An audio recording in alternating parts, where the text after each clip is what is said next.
Hello guys, today I want to show you something. uh, when you do reverse in your TS10, when you change your gear from neutral to R or D to R, while you are listening music, the music will stop. Now example, I cannot put any music because of copyright issue. When I play music, the music is playing while I'm D. When I'm driving, when I'm neutral, when I'm in the parking, the music will play. But when I go to reverse, the music will pause. Okay, you understand, right? So but I want to continue the music while reversing. So this is how guys it will fix.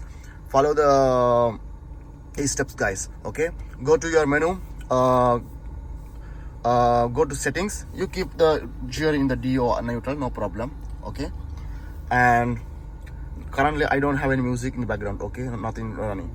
Go to settings. Okay, go to reverse.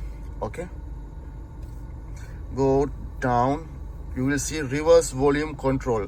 Reverse volume control must max. You have to put max. If this is volume is low, off, so when you put gear to reverse, you won't listen any music or any video, any audios which you are listening in the radio. Also it will pause. So when you increase the volume while reversing, you still can continue the music guys. Okay guys, thank you.